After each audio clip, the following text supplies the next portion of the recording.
እንግዲህ በተለያየ ጉዳዮች ላይ እንወያያለን ዛሬ በርካታ ነገሮችን እናነሳለን እንግዲህ የህግ ሰው ኖት የህግ ጉዳዮችን እናነሳለን ከዛ በተጨማሪ የሀገሪቱን ፖለቲካ በቅርበት ስለሚከታተሉ በደንብ እናነሳለን ከዛም አልፎ ተርፎ በሀገሪቱ ፖለቲካ ውስጥ ሰላም ይመጣል ብሎ በርካታ የዓለም አቀፉ ማህበረሰብ በሚጠብቅበት በዚህ ጊዜ ጠቅላይ ሚኒስትሩም የጦር አዛዦቻቸው ካቢኔዎቻቸው ጭምር ስለ ሰላም የሚሰብኩ ሰዎችን ያያሰሩ ሚኒስትራቸውን ጭምር ያያሰሩ ወደ ጦርነት ገፍተው እየሄዱበት ነው የሚገኙት ይሄን ሰሞን ደግሞ በአየር ኃይል ምረቃ ላይ የሚያሰሙት ዲስኩርና የሚያሰሙት ነገር ሁሉ ቀጣይ ጦርነቶችን ለማድረግ እየተዘጋጁ መሆኑን ነው በእነዚህ ጉዳዮች ላይ ውይይት እናደርጋለን ያው ታየለንዳንም እስር በርሶ እይታ እናነሳለን በአጠቃላይ የሀገሪቱን ፖለቲካ እንዴት ተመለከቱት በቅርብ ጊዜ ሚዲያ ላይ አይቾታላቅምና መልከታውንም ሰምቼ ስለማላውቅ ነው ከዛን ጀምር እስኪ የሀገሪቱን ፖለቲካ እንዴት ነው የሚያዩት ሰሞኑን ያለው የሀገሪቷ ፖለቲካ መነሻና መድረሻው የማይታወቅ ደረጃ ላይ ደርሷል ከፖለቲካው አንፃር ግን መታወቅ ያለበት ሀገሪቷ የጦር ቀጠና ነች ላለፉት 30 ዓመታት ሀገሪቷ ከጦር ቀጠና ወጣ ወደ ዲሞክራሲ መንገድ ለመጀመር አቅዳ የነበረች ግን ደግሞ የሰብአዊ መብት ጥሰቶችና የዲሞክራሲ እጦት በብዛት የሚታይበት የፖስት ኮንፍሊክት ኔሽን ነበረች እንደነ ሩዋንዳ አይነት እንደነ ከምስራቅ አውሮፓውያን ሀገር እንደነ አልቤኒያ ብዙ ላቲን አሜሪካን ብንወስድ ከ1990ዎቹ በኋላ ጦርነትን ጨርሶ ወደ ሰላም ጎዳና የጀመሩ ግን ደግሞ የዲሞክራሲ ችግር እንዲሁም ደግሞ የሰብአዊ መብት ችግር ነበረባቸው ኢትዮጵያም እንደዛ አይነት ጎዳና ጀምራ ነበረች አሁን ተመልሳ ከፖስት ኮንፍሊክት ወይ ደግሞ ከድህረ ጦርነት ወደ ጦርነት ሙሉ በሙሉ ነው የተቀላቀለች የጦር ቀጠና ነች የዎር ዞን ነች ማለት ነው በዚህ ሰዓት ኢትዮጵያ ውስጥ ከ60% በላይ የሚሆን የሀገሪቷ መሬት ጦርነት ስር ነው ያለው ኦሮሚያ ሙሉ በሙሉ ማለት ይቻላል አማራ ሙሉ በሙሉ ማለት ይቻላል አፋር አካባቢ ብንወስድ ትግራይም በፕሪቶሪያው ምክንያት ለአንድ አመት ትንሽ ለዘብ ማለት ይችላል ግን ከ60% በላይ የኢትዮጵያ መሬት በጦር ተሸፍኗል ስለዚህ መሬቱን ብቻም ሳይሆን እዚህ ውስጥ እየተሳተፉ ያሉት የህዝብ ብዛት ብንመለከት አማራ በሙሉ የአብይ መንግስት ጋር ጦርነት ውስጥ ገብተዋል አማራ ህዝብ ማለት ወደ 30% አይነት የሚሆን ነው ኦሮሚያ በሙሉ ማለት ይቻላል ጦርነት ውስጥ ነው ያለው አማራና ኦሮሞን ደምሮ ከ65% በላይ የሀገሪቷ ህዝብ ከዚህ ገዢ ፓርቲ ጋር ጦርነት ውስጥ ገብተዋል እንዲሁ ተራ የህዝባዊ ፕሮሰስ ሳይሆን ታጥቆ በከፍተኛ ደረጃ ታጥቆ ነው እየታገሉ ወይ ደግሞ እየተዋጉ ያሉት ስለዚህ ኢትዮጵያ ፖለቲካን ምን ረዳ ከሆነ ከጦርነት አንፃር ነው እኔ እንደውም የሚገርመኝ አሁን ሲቪሊያን የሆኑ ህጎች ስራ ላይ ማዋል መቻላቸው ነው ሙሉ በሙሉ የጦር ቀጠና ውስጥ በጦር ጊዜ ስራ ላይ የሚውሉ ህግጋት ነው እንጂ ምንም የሲቪሊያን አይነት አይደለም ኢትዮጵያ ማለት የጦር ቀጠና ነች ከድህረ ጦርነት ወደ ሙሉ በሙሉ ወደ ጦርነት የተመለሰችበት አይነት ሀገር ነች ማለት ነው መልካም ዶክተር ሄኖክ መንግስት ወይ ደግሞ ጠቅላይ ሚኒስትሩ ከዚህ ቀደም በፓርላማ ሲናገሩ ሰምተውት ይሆናል በያስባለሁ ምንዋጋው በህልውናችን ላይ ለመጡብን ሀገሪቷን ለማፍረስ ከመጡ ኃይሎች ጋር እንጂ እኛ ፈልገን የገባንበት ጦርነት የለም ላለፉት 5 ዓመታትም በተደረጉ ጦርነቶች ውስጥ እኛ ፈልገንና አቅደን የገባንበት ጦርነት የለም በህልውናችን ላይ ለመጡ ጋር ነው ውጊያ ስናደርግ የነበረው የሀገሪቷን አንድነት ለማስጠበቅ ሀገሪቷን እንዳትፈርስ ለማድረግ ነው ያልሞት ባይተጋላይ ጦርነት ነው ስናደርግ የነበረው የሚል ነገር ሲናገሩ ነበር የማን ነው ጥፋቱ ጠቅላይ ሚኒስትሩ እንደሚሉት ነው እየተደረገ ያለው ወይስ አሁን እርሶ በገለጹት መንገድና ባሉባቸው ቦታዎች ሁሉ ጦርነቱ የመጣው ከአንድ ወገን ነው መንግስት እንደሚለው ወይ ደግሞ ጠቅላይ ሚኒስትር እንደሚለው ኢትዮጵያን ለማፍረስ ከመጡት ኃይሎች ጋር ነው ተደረገ ያለው ወይስ እርሱ አሁን በገለጹት መጠን እንደ ህዝብ ነው የገለጹት በፐርሰንት ደረጃ አስቀምጠው ከህዝብ ጋር ነው ጦርነት እየተደረገ ያለው? ጠቅላይ ሚኒስትሩ ስልጣን ላይ ሲወጡ ሁሉም ከግራ ወደ ቀኝ ጠቅላይ ሚኒስትሩ ሰክሰስፉል እንዲሆኑ ብቁ የሆነ መምራት አምጥቶ ሀገሪቷን እንዲመሩና ወደ ዲሞክራሲ እንዲያሸጋግሩ እዛ ሀገር ውስጥ የነበሩት የዲሞክራሲ ጥያቄ፣ የማንነት ጥያቄ፣ የፖለቲካ ችግሮች መፍትሄ ሊያገኙ እንዲችሉ መንገዶችን እንዲከፋፍቱ ነበር። ጠቅላይ ሚኒስትሩ የትራንዚሽናል ሊደር ወይ ደግሞ የሽግግር መሪ ነበሩ። ይሄንን በመርሳት ጠቅላይ ሚኒስትሩ ወደ ሌላ ጎዳና መጓዝ ጀመሩ። ሙሉ በሙሉ ጠቅላይ ሚኒስትሩ የራሱ የሆነ ፍልስፍና ያለው በጣም ስኪዞፍሬኒክ የሆነ ወይ ደግሞ ሁሉንም የሚፈራ ህዝቡንም የሚፈራ የማያምን ስልጣን ላይ የነበሩት ቡድኖችን የሚፈራ የማያምናቸው ጠቅላይ ሚኒስትር ስለሆነ ይገሉኛል በማለት ነው በብዛት ጠቅላይ ሚኒስትሩ የሚናገረው። እንደምታውቀው ሀገሪቷን ወደ ጦር ቀጠና ወሰዱት። ከዲሞክራሲ ችግር ወደ ፊት የሚያሻግር ህልምን ትቶ ወደ ጦርነት ነው የተመለሱት። የጠቅላይ ሚኒስትሩን መንገድ ብንመለከት ለአንድ ዓመት ለኖቤል ሽልማት እንኳን የበቁ ጠቅላይ ሚኒስትር ነበር። ይሄ ሁሉ መጀመሪያ ላይ የነበረው ሀገርን የመምራት ህልሙ የህዝቡ ህልም እና የመሪዎች ህልም አንድ ላይ ሲቀራረብ በነበረበት ጊዜ ሁሉም በበጎነት ሀገር ውስጥና ከሀገር ውጪ የነበሩ የፖለቲካ ተቃዋሚዎች ኦነግንም ጨምሮ ግንቦት ሰባትንም ጨምሮ ወደ ሀገር የተመለሱበት የዚህ ሀገር ጉዳይ የሁላችንም ጉዳይ ነው፣ ተመካክረን በጠቅላይ ሚኒስትሩ ስር በነለማ የመጣው አመራር ስር ለውጥ መምጣት ከቻለ በሚል ነው ወደ ሀገር የተመለሰው። ያን በመርሳት ነው ጠቅላይ ሚኒስትሩ በራሱ ጎዳና ወስዶ ሀገሪቷን ወደ ሙሉ ጦርነት ቀጠና ውስጥ እየከተቱት። የትግራይን ጦርነት ብንወስድ የትግራይ ልህቃን በቲፒኤልኤፍ ውስጥ የነበሩት የቤተ መንግስትን ቁልፍ ለጠቅላይ ሚኒስትሩ ሰጥቶ ወደ ትግራይ ተመልሰዋል። ትግራይ ላይ ግን ጠቅላይ ሚኒስትሩ እንደፈለጉ እጃቸውን እንዳይከቱ አይፈቅዱላቸውም ነበር። መጨረሻ ላይ ጦርነት ከመጀመሩ በፊት ትግራይ ክልል የራሱ ምርጫ አካሄደ።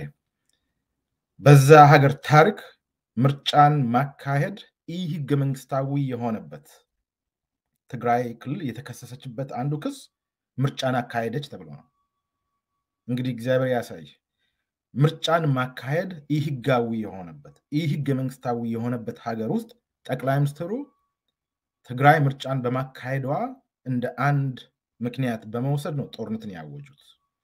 ከኦሮሚያ ጋር ተመልሰን ብንመለከት የኦሮሞ ህዝብና ኢትዮጵያ የምትባል ሀገር ለ100 ዓመት በላይ የነበረው የፖለቲካ ልዩነት በዚህ አጋጣሚ መፍትሄ ሊያገኝ ይችላል የሚል ተስፋ ነበር።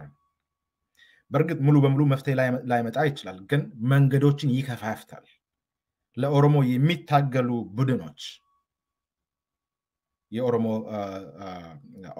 ኦነግና የኦነግ ሰራዊት በዚህ አጋጣሚ የዲሞክራሲ መንገዱ ላይ በመጓዝ ተሳታፊ ይሆናሉ የሚል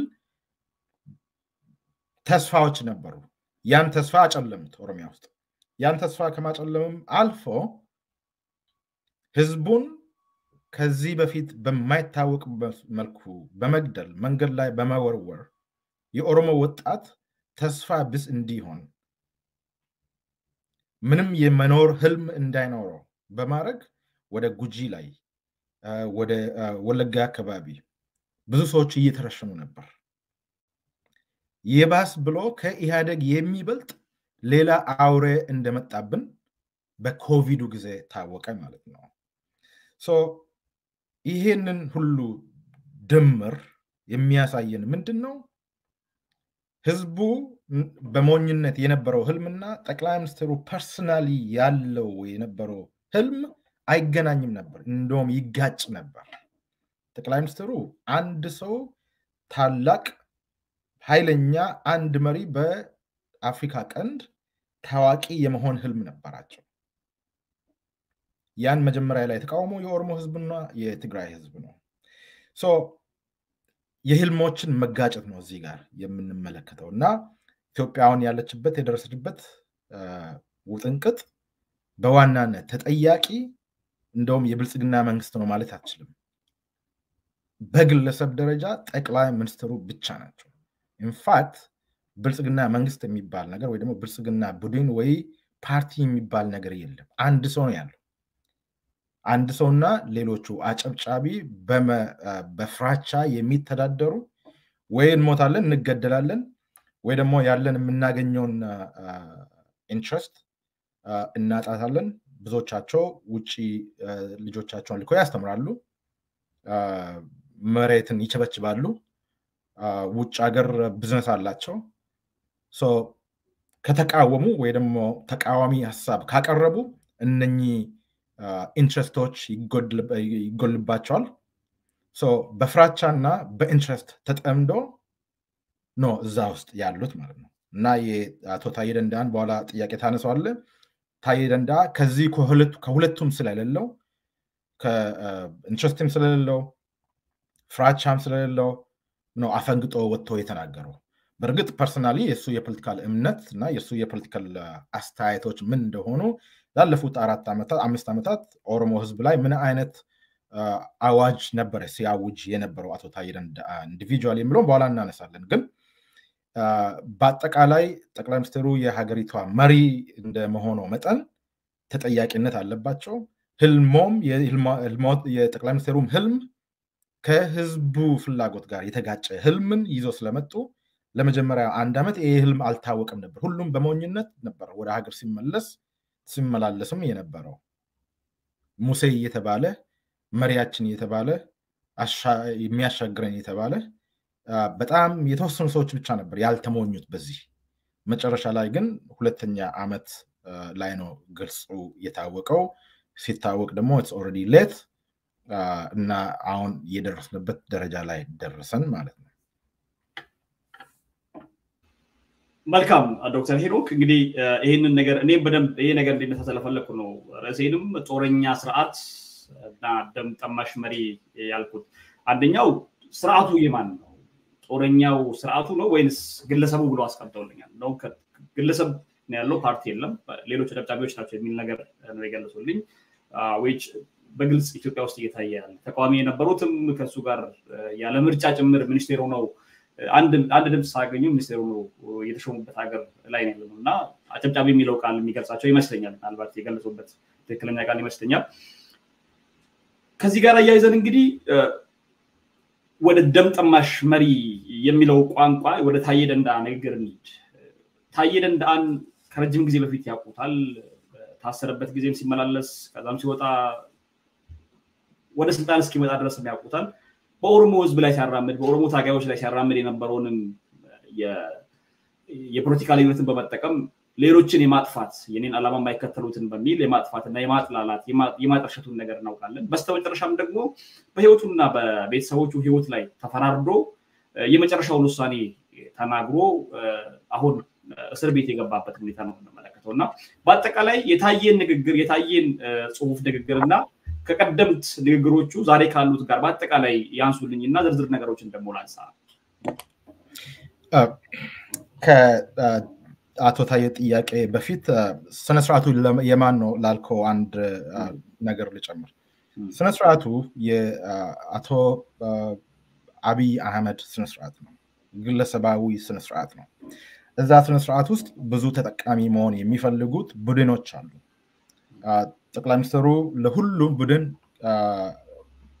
ኬተር ያደርጉታል ወይ ደግሞ የተለያዩ ቡድኖች ራሳቸውን እንዲመለከቱ አንዳንድ የሚያቀርቡበት እንትን አለ። የትግራይን ጦርነት እንደምሳሌ ብንወስድ አማራ ህዝብን ማነሳሳት ሲፈልጉ ወልቃይትና ራያ በገመድር ነው እና በታሪክ የአማራ ምድር ነው እንዴት ዝም ብላችሁ ትቀመጣላችሁ በማለት የአማራን ወጣት ቀስቅሶ ከትግራይ ህዝብ ጋር አባልቶ አጋድሎ አዳምቶ መጨረሻ ላይ የራሱን ህልም ወይ ደግሞ የራሱን ዓላማ ሲጨርሱ ሲመለሱ ከአማራ ህዝብ ጋር ተጋጩ። በዛን ሰዓት ጦርነቱ ሲካሄድ ለ2 ዓመት ስነስርዓቱ የአማራ ህዝብ ስነስርዓት መስሎ ሊታየን ይችላል። ለጊዜው ግን መጠቀሚያ ማድረግ የፈለጉትን የአማራ ህዝብ የትግራይ አጎራባች ስለሆነ የአማራ ህዝብን ለመቀስቀስና ለማንሳት የትግራይ ህዝብ ላይ ለማነሳሳት የአማራ ህዝብ መስማት የሚፈልገውን የፖለቲካዊ ጉዳዮችን ተናግሯል። መሬት ባለቤትነትን በተመለከተ ማለት ነው። የኦሮሞ ህዝብ ለዚህ አልተበረከከም። ብዙ ጊዜ የኦሮሞ ወጣትን ለመቀስቀስ ብዙ ፍላጎትም አሳይቷል፣ ሞክሯል ነበር። ስነስርዓቱ የእናንተ ነው፣ ባለጊዜ ነው የምትባሉት፣ ይሄ የኦሮሞ ስነስርዓት ነው፣ የኦሮሞ መሪ ነው የሚባለው የኦሮሞ ህዝብ እምቢ፣ ይሄ የኦሮሞ ስነስርዓትም አይደለም፣ ኦሮሞ የታገለው የራሱን ስነስርዓት ኢትዮጵያ ላይ ለመጫንም አይደለም። ቢሆን እንኳን የኦሮሞ መንግስት ወይ ደግሞ የኦሮሞ ስነስርዓት እንኳን ቢሆን ሌሎቹ በኦሮሞ ስነስርዓት ብቻ እንዲተዳደሩና እንዲገደዱ ፍላጎቱ አይደለም፣ የኦሮሞ ህዝብ ፍላጎት አይደለም። ይሁን ግን የኦሮሞ ህዝብ ሙሉ በሙሉ ስነስርዓቱ የኦሮሞ እንዳልሆነ ከዴይ 1 ከመጀመሪያ ቀን ነው ስንቃወም የነበረው። ለምን? የኦሮሞ ህዝብ የታገለው የራሱን ስነስርዓት ለመጫን ሳይሆን የብዙዋንን ስነስርዓት አንድ ላይ ዲስከስ አድርጎ ተመካክሮ ለሁሉም የሚሆን ስነስርዓት ዲሞክራሲ ላይ የተመሰረተ ስነስርዓትን ማስቀመጥ ነው። ስነስርዓቱ የአገዛዙ የአንድ ሰው ነው፣ የጠቅላይ ሚኒስትር አብይ አህመድ ነው እና እዛ ላይ ከጊዜ ወደ ጊዜ እየተቀያየረ መልኩን እየለወጠ የሚሄድ አይነት ስነስርዓት ነው። አንዱም በአንዱ የሚያባላ ለአንድ ዓመት ወይ ደግሞ ለተወሰኑ ወራት አንድን ቡድን ጓደኛ ወይ ደግሞ ሽርክናውን የሚፈጥር ሌላውን ወደ ጠላትነት የሚፈርጅ ጠላትነቱ ሳይክል ሲያልቅ ዘመድ ይሆንና ሌላው ላይ ጦርነት የሚታወጅበት እንዲህ በዙሪያ በቪሺየስ ሰርክል የሚሄድ ስነስርዓት ነው የተገነባው የተቀመጠው። አንደ አማራና ኦሮሞን ታስማማና አንዱን ትዋጋዋለህ፣ አንደ ደግሞ ትግራይና ኦሮሞን ታስማማና አማራን ትዋጋዋለህ። ስነስርዓቱ ይሄንን ነው። የዚህ ስነስርዓት ባለቤትና ዋና አካል መሃል ላይ ቁጭ ብሎ እንደ ትራፊክ ፖሊስ ሬጉሌት የሚያደርግ አንድ ሰው ነው፣ ጠቅላይ ሚኒስትር አብይ አህመድ ናቸው። ይሄንን ነው ለታዬ ደንደዓ ጥያቄ። እስኪ እንደው የታዬን እንመጣበታለን ካነሱ አይቀር ዶክተር ሄኖክ ከዚህ ቀደምም ከርሶ ጋር ውይይት አድርገናል በዚህ ጉዳይ ላይ ትዝ ይለኛል። የኦሮሞ ወጣት የኦሮሞ ህዝብን በርካታ ነገሮች ሲነገሩ እንደነበር እናውቃለን። በሚዲያ ላይ እኛ በግልጽ ወጥተን ይሄ ነገር እንደማይመለከተው የኦሮሞ ህዝብ ጦርነቱ የሱ ጦርነት እንደሆነ በተለይ የትግራይ ጦርነት የራሱ ጦርነት እንዳለበት ቀዩ ላይ እየተገደለ መሆኑን ስንገልጽ ነበር የነበረው። ከካድሬ ውጪ የኦሮሞ ህዝብ አልሰማው፣ የኦሮሞ ወጣትም አልሰማው። ከአማራ በኩል ግን ሆ ብሎ ነበር ቄሱም ዲያቆኑም ወጣቱም ሲሄድ ነበረው። ዛሬ ጦርነቱ ሲቆም ከትግራይ ጋር ያለው ጦርነት ሲቆም አብይን ከትግራይ ከአማራ ወጣት ጋር ያጣላው ነገር አንዱ ያ መጀመሪያ አብይ የተናገረው ነገር ያለ መፈጸሙ ነው የሚሉ ሰዎች አሉ። በርካታ የሚስማሙበታል በዚህ ጉዳይ ላይ። ስለዚህ አብይ ቀሰቀሰው ብቻ ማለት ይቻላል ወይ? ፍላጎቱ ያለው መጀመሪያውን ውስጡ ስለነበረ አሁንም ከአብይ ጋር እያዋጋ ያለው ያ መጀመሪያ ቃል የተቀባላቸው የመሬት ጉዳይ፣ የድንበር ጉዳይ፣ የርስት ጉዳይ ስላልተሳካላቸው ትግራይን የማጥፋቱ ጉዳይ ስላልተሳካላቸው ከአብይ ጋር ድጋሚ ጦርነት ውስጥ ገቡ የሚሉ ሰዎች አሉ። ስለዚህ ውል አልባ ጦርነት ነው፣ ትግራይን የማጥፋትና ርስት የማስመለስ ጉዳይ ነው አብይ ጋር እያጣላቸው ያለው የሚሉ ሰዎች አሉ። ምን ይላሉ እርሶ በዚህ ጉዳይ ላይ? ጦርነቱ የተለያዩ አካላቶች ነው የተሳተፉት። የተለያዩ አካላት የራሳቸው ምክንያት አላቸው። የአማራ ህዝብ ወይ የአማራ ሚሊሻና ፋኖ የራሱ ምክንያት አለው። የአማራ ሚሊሻና የአማራ ፋኖ እንደሚመስለኝ በኔ እይታ ሁለት ምክንያት አለው። አንድ የርስት የመሬት ጉዳይ ነው። ሁለተኛ ላለፉት 30 ዓመት የማንነት ጥያቄ ኢንስቲቱሽናላይዝድ ሆኖ ህገ መንግስታዊ ሆኖ ደፋ ቀና እያለ የነበረው ጊዜ በኢህአደግ ጊዜ በዋናነት ህወሓት ወይ ደግሞ ቲፒኤልኤፍ ነው መሪ የነበረው። የኢትዮጵያ ውስጥ ዘረኝነት የመጣው ጎሰኝነት የመጣው ጎጥኝነት የመጣው የትግራይ ህዝብ ወይ ደግሞ የትግራይ ህዝብ እንግዲህ ቲፒኤልኤፍ ሲባል የትግራይ ህዝብ ማለታቸው ነው። ቲፒኤልኤፍ በዋናነት ይሄንን መንግስት እየመራ ስለነበረ ስለሆነ የትግራይን ልህቃን ቲፒኤልኤፍን ሙሉ በሙሉ ማጥፋት ለምሳሌ ከዳያስፖራ ተመልሶ ጦርነቱን የተቀላቀሉት እንደነ ነአምን ዘለቀና እንደነ አንድ አርቲስት ስሙን የረሳሁት ሲናገሩ የነበሩትን ብትመለከት ዋና ምክንያታቸው ታማኝ በየነ ዋና የንግግራቸው ይዘት የህወሓትን ልህቃንን መበቀል ነው። የጎጥኝነትና የማንነት እንግዲህ ጎጥኝነት ስለሚሉ ጎሰኝነትም ስለሚሉ የነሱን ቋንቋ ልጠቀም ብዬ ነው። የተለያዩ ራሽናል ነበራቸው ወይ ደግሞ ኢንትረስት ነበራቸው። ጠቅላይ ሚኒስትሩ አንድና አንድ ዓላማ ብቻ ነው ያለው። ስለ ማንነት ወይ ጎጥኝነትን ማጥፋት ቲፒኤልኤፍ ከጠፋ ማንነት ጥያቄ ወይ ደግሞ የማንነት ፍልስፍና ይጠፋል ብሎ አስቦ ብቻ ሳይሆን እሱ ፍራቻ ነው።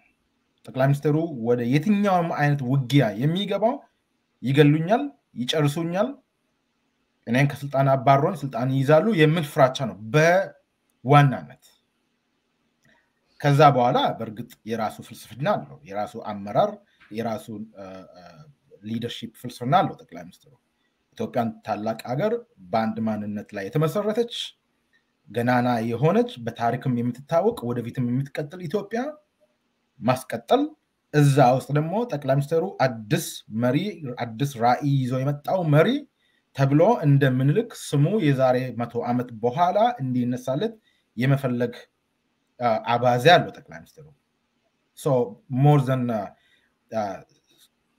እኛ ከምንመለከት በላይ ሌላ ራዕይ ነበራቸው ወይ አላቸው ጠቅላይ ሚኒስትሩ። ከዛ ውጪ ሌላ ዓላማ አላቸው ብዬ አላስብም። የተለያዩ ቡድኖች ግን ጠቅላይ ሚኒስትሩን ጆይን ያደርጉ በዚህ ጎዳና ጠቅላይ ሚኒስትሩን ጆይን ያደርጉት የተቀላቀሉት ቡድኖች የራሳቸው ምክንያት ነበራቸው። ይህንን አጋጣሚ በመጠቀም ማንን የትኛውን ቡድን ነው በቀላሉ መቀስቀስ የሚችለው የሚል ጥያቄ ራሱን ይጠይቃሉ ጠቅላይ ሚኒስትሩ። የአማራ ህዝብ በቀላሉ መቀስቀስ የምትችል ህዝብ መሆኑ ገባቸው። ስለ መሬት ብትናገር ርስ ማስመለስ፣ ስለ ጎጥኝነትን ብትናገር የአማራ ወጣት ሆይ ብሎ እንደሚነሳ ጠቅላይ ሚኒስትሩ በቀላሉ አንደርስታንድ አድርጎታል። የአማራ ህዝብን ተጠቀሙት፣ በደንብ ተጠቀሙት፣ ከትግራይ ህዝብ ጋር ደማቃቡት። ለሚመጣ 200 ዓመት ከና ከዛ በላይ ሰላም ሊወርድ በማይችል መልኩ ማለት ነው። የኦሮሞን ልህቃን ብንመለከት ኢቨን ጠቅላይ ሚኒስትሩ ራሱ ሰክሰስፉል መሪ እንዲሆን ይህንን ሀገር በእውነት ከልብም እንዲያሻግር የኦሮሞ ህዝብ ጥያቄ ለአንዴና ለመጨረሻ ሰትልድ እንዲሆን መንገድ እንዲከፍቱ የኦሮሞ ህዝብ ጥያቄ መልስ ማግኘት የሚችል ዲሞክራሲ ሲመጣ ብቻ ነው እዛ ሀገር ውስጥ። የኦሮሞ ህዝብ ራሱን እድል በራሱ መወሰን የሚችለው ዲሞክራሲ ፕላትፎርም ዲሞክራቲክ ፕላትፎርም ላይ ብቻ ነው። ጠቅላይ ሚኒስትሩ ይሄንን ፕላትፎርም ሊያመጡ ይችላሉ የሚል ተስፋ ነበረ። ዊዝን ይር ግን ይሄንን ፊገር አውት ስናደርግ ይሄንን ጠቅላይ ሚኒስትሩ የዛ አይነት ሰው እንዳልሆነ ስንረዳ ሁሉም ዞር አለ። ከኦነግ መሪዎችን ብትመለከት በአክቲቪስት ደረጃም የነበሩት የዛኔ እንደነ ጀዋርን ብትመለከት ሁሉም ከአንድ ዓመት በኋላ ነው ከጠቅላይ ሚኒስትሩ ጋር ያላቸውን ጋብቻ የጨረሱት። በእርግጥ ተመልሰው ጋብቻቸውን የፈጸሙት አንዳንድ ግለሰቦች አሉ፣ በኋላ ልናወራ እንችላለን። ግን የጠቅላይ ሚኒስትሩና የሱ ቅርብ ቡድን የነበራቸው ህልም ትግራይን የመጨፍጨፍ ኦሮሚያን የመጨፍጨፍ ህልማቸው ሰዎች ሲረዱ ጋብቻቸውን እዛው ጋር አፈረሱት። የአማራ ወጣትና የአማራ ህዝብ ግን ቀጠለ ጋብቻ፣ ሄዶ ትግራይ ጋር ተላተመ። ጠቅላይ ሚኒስትሩ ግቡን ሲመታ ጎሉን ሲደርስ ጦርነቱን እዚህ ጋር እናቁም በማለት ወደ ፕሪቶሪያ ሄዱ። ወደ ፕሪቶሪያ ሄዶ ሲስማሙ የአማራ ህዝብ እና ፋኖ እኛን ከትግራይ ህዝብ ጋር አጋጅተህ እኛን ተጠቅመህ ራስህ ሄደህ ሰላም ትፈጥራለህ፣ ጦርነቱን ታቆመዋለህ፣ እኛ ምን አገኘን የሚል ጥያቄ ማንሳት ጀመሩ። ያን በመፍራት ጠቅላይ ሚኒስትሩ የአማራ ክልል ፖሊስ ትጥቅ እንዲፈታ፣ የአማራ ክልል ልዩ ኃይል ትጥቁን ፈቶ ወደ ቤት እንዲመለስ ትዕዛዝ ማስተላለፍ ሲጀምሩ የአማራ ህዝብ አሁን ገነፈለ ማለት ነው። ዛሬ አማራ ክልል ውስጥ የምንመለከተው ጦርነት በፋኖ የሚመራ በተለያዩ ቡድን የሚመራ ተመልሶ ሊታረቁ በማይችል መልኩ እየተካሄደ ያለው ፖለቲካል ቫዮለንስ መነሻው ከዛ ነው። ስለዚህ አሁን ከትግራይ ጋር የነበረው ጦርነት አብይ ሲያቆም የአማራ ወጣት የትግራይ ፍራቻ ነው ወደ ጦርነት ያስገባው ማለት እንችላለን። ታዲያ በዚህ አካሄድ ከነሱ ጋር ተጋጅተናል ትጥቃን ፈታም የሚለው የራሳቸው ኮዝ ኖሯቸው የፖለቲካል ኮዝ ኖሯቸው የሚጠይቁት ኮዝ ኖሯቸው ሳይሆን ከነገሬ ጋር ተጣልተናልና ትጥቅ ምንፈታ ከሆነ ነገ ጧት እኛ ልንበደል እንችላለን ወይ ደግሞ ልንወረር እንችላለን የሚል ፍራቻ ነው ጦርነት ከፍታቸው ማለት እንችላለን። አንድ ምክንያት ሊሆን ይችላል። ኦሬዲ ከትግራይ ጋር ደም ተቃብቷል የአማራ ህዝብ።